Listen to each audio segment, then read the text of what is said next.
Los principios de la conciliación penal. Primero, el derecho penal como la última ratio. La implementación de la conciliación, aunque lógicamente tiende a descongestionar el aparato de justicia, debe estar a la mira de un propósito fundamental, y es que el derecho penal y por ende la pena contemplada por el legislador como consecuencia del hecho punible es la alternativa última a la que debe acudir el Estado para solucionar los conflictos surgidos por la comisión de hechos indeseados para la sociedad. Segundo, la participación de las víctimas. Como ya hemos desarrollado con la justicia restaurativa, se busca dar la participación a las víctimas, pues es aquella la más adecuada para promover cuál es la mejor manera de ser resarcida. Y tercero, la confidencialidad. Para dar un buen desarrollo del procedimiento se requiere la estricta reserva de todos los participantes, lo que a su vez genera la confianza suficiente entre las partes y el conciliador para abordar el proceso de comunicación requerido para el intercambio de opiniones y sentimientos y la proposición de soluciones y acuerdos que solucionen el conflicto. Ya en la audiencia de conciliación, pues la audiencia de conciliación se considera como un elemento central de la conciliación penal, pues es la instancia de encuentro personal entre los sujetos. Este es el momento en el cual ambas partes expresan su visión de la controversia. Esta audiencia puede dividirse en varias etapas. La definición del problema. Las partes expresan respetuosamente su posición, tanto querellante como querellado debe decir su versión de los hechos, cómo interpretó los hechos y la actitud de la otra parte. Terminada la versión de la parte que tenga la palabra, se debe hacer preguntas para indagar o explicar algún elemento de su versión, con el fin de tener claridad sobre cada punto de vista. La negociación. El conciliador debe facilitar la exteriorización de las propuestas de las partes y ordenar las ideas. Las metas de este mecanismo restaurativo radica en que ambos extremos del conflicto sean satisfechos. Teniendo en cuenta que la conciliación es un mecanismo de justicia restaurativo, el conciliador debe aclarar, pues debe darse la reparación económica, trabajo comunitario, petición de perdón, entre otras que pueden surgir siempre y cuando no sean opuestas de los derechos fundamentales. Etapa de cierre. En esta etapa es necesario definir los resultados de la conciliación, si se ha llegado o no a un acuerdo conciliatorio. Se debe constatarse en el acta. La postconciliación. Terminadas las etapas anteriores, se registra el acta, pero también el seguimiento en el cumplimiento del acuerdo. Este evento es muy significativo, pues la efectividad del acuerdo materializa la reparación y restauración de la víctima. La Ley 906 de 2004 no establece términos para verificar el cumplimiento de los acuerdos conciliatorios, pero el organismo encargado de ejercer la acción penal no impide que el fiscal se tome un tiempo prudencial con el objeto de establecer si los acuerdos conciliatorios se cumplieron o no, pues los derechos de la víctima deben respetarse tanto antes y después de la conciliación. El procedimiento conciliatorio. Como se ha mencionado anteriormente, en el sistema de tendencia acusatoria que hoy nos rige, se estableció la oportunidad para conciliar en dos estadios procesales. Por un lado, al momento de interponer la querella, esto es perjudicialmente, y por otro, en el medio del incidente de reparación integral, una vez anunciado el sentido del fallo de responsabilidad penal.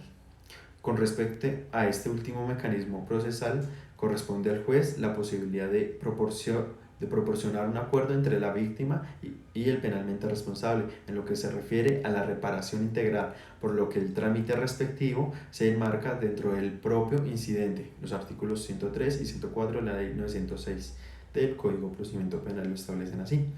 En cambio, en cuanto a la conciliación preprocesal, la Ley 906 del 2004 hizo una remisión expresa a la Ley 604 del 2001, con el objeto de que en aquellos aspectos en los cuales no existía una disposición puntual al respecto, la conciliación preprocesal se ciña en lo pertinente a lo estipulado en esta.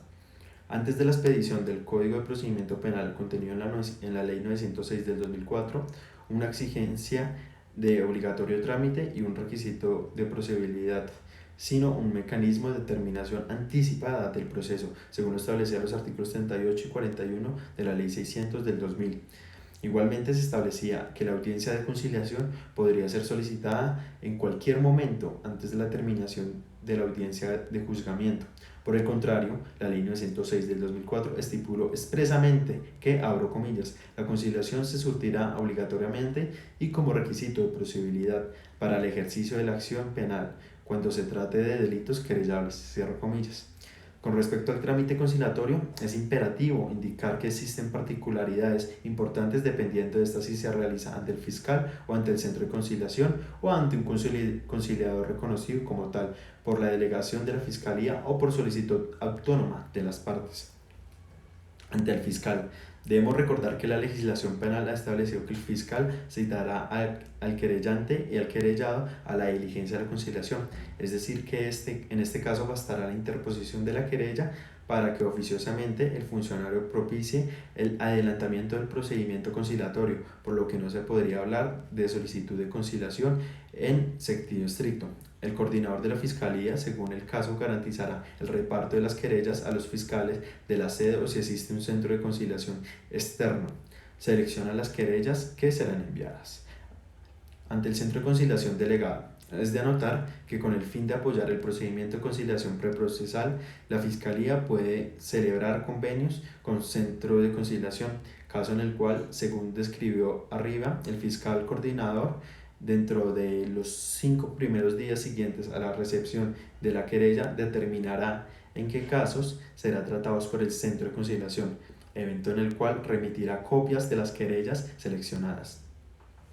El centro de conciliación deberá citar ante el centro conciliatorio reconocido como tal. Aquí no habrá mayor variación en cuanto a los lineamientos dirigidos por la Ley 604, por lo que la solicitud deberá hacerse como allí se indica, teniéndose en cuenta, eso sí, el contenido del inciso tercero del artículo 522 del Código del Procedimiento Penal, que impone en estos casos el centro de conciliación o el conciliador reconocido como tal. El inmediato envío del acta respectiva en donde conste resultados de la audiencia conciliatoria al fiscal coordinador. Para tal efecto señalados en dicha norma dentro de los 5 días posteriores a la realización de la conciliación. La solicitud de audiencia de conciliación, el inicio del procedimiento conciliatorio está marcado por la solicitud respecto hecha de vía forma, pues no debe hablarse de conciliación extrajudicial, sino una manifestación que brinde los parámetros fácticos y jurídicos sobre que recaerá el mecanismo de justicia restaurativa. No se debe dejar al lado lo que la víctima puede acudir antes de presentar ante la Fiscalía la querella, a un centro de conciliación o a un conciliador reconocido como tal, con el fin de llegar a un acuerdo conciliatorio que solucione el conflicto, no solamente para de esta manera evitar la formulación de la imputación, sino además y fundamentalmente para utilizar este mecanismo de justicia restaurativa como una forma de solución de los efectos injustos dentro del marco legal de la nueva justicia. El efecto de la solicitud de la conciliación. Según lo establecido en el artículo 21 de la Ley 604 del 2001, la presentación de la solicitud de conciliación extrajudicial ante el conciliador suspende el término de prescripción o caducidad, según el caso, por los siguientes términos. Primero, hasta que se logre el acuerdo conciliatorio. Segundo, hasta que el acta de conciliación se haya registrado en los casos en que este trámite sea exigido por la ley. Tercero, hasta que se expidan las constancias a que se refiere el artículo segundo de la Ley 640 del 2001. Cuarto, hasta que se venza el término de 3 meses siguientes a la fecha de la presentación de la solicitud de conciliación. En la Ley 906 del 2004 y como se dijo anteriormente, no se estipuló este plazo de verificación. Sin embargo, debe decirse que el solo hecho de la presentación de la querella interrumpe la caducidad de la misma, más no la prescripción de la acción penal. En los casos donde las partes o una de ellas no habilitan o un conciliador a prevención y no se puede realizar la audiencia de conciliación, el conciliador procede a elaborar un documento en el que deja constancia de lo sucedido. Si se está dentro de un centro de conciliación, las partes o una de ellas podrán solicitar al director el cambio del conciliador y éste deberá hacerlo. Si el segundo conciliador tampoco lo habilita, él mismo expedirá un documento donde deja constancia de la situación y con ello se agota la conciliación como requisito de procedibilidad. En uno y otro caso, no se puede impedir el acceso a la justicia formal pretendiendo evadir el intento de la conciliación. No obstante, si la anterior se diere en materia penal, de otras formas resulta necesario acudir al fiscal con el objeto de que sea el mismo funcionario judicial quien adelanta la conciliación, ya que siendo este requisito de procesabilidad de la acción penal no podrá omitirse, porque se quebrantaría el principio fundamental del debido proceso y en consecuencia la acción penal no podría iniciarse, y de iniciarse sin realizarse la audiencia de conciliación no podría proseguirse, lo cual llevaría a la preclusión de dicha acción penal. Una vez el conciliador ha sido notificado de su nombramiento, el centro hará entrega de la solicitud con sus respectivos documentos para su estudio por parte de este, siendo el conciliador el único que toma las decisiones sobre su competencia y la viabilidad de la conciliación. En ningún caso el director o un funcionario del centro de conciliación puede hacerlo, toda vez que sus funciones son de apoyo administrativo, físico y logístico. Ya en la citación de la audiencia de la conciliación, la citación de la audiencia deberá contener como mínimo, primero, el lugar y fecha en la que se elabora la citación, la identificación del conciliador y las partes solicitantes y citados, el objeto de la conciliación, los hechos, las pretensiones, conciliaciones y cuantía.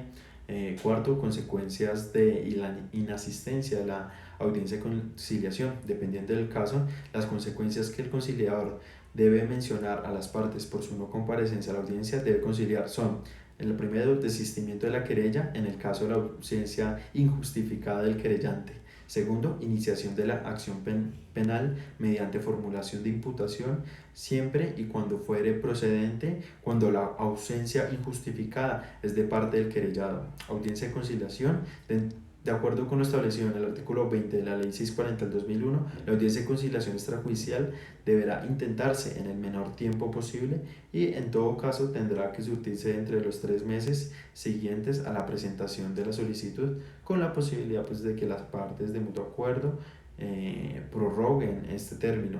La suspensión de la audiencia de conciliación deben ser autorizadas por las partes sujetos del conflicto.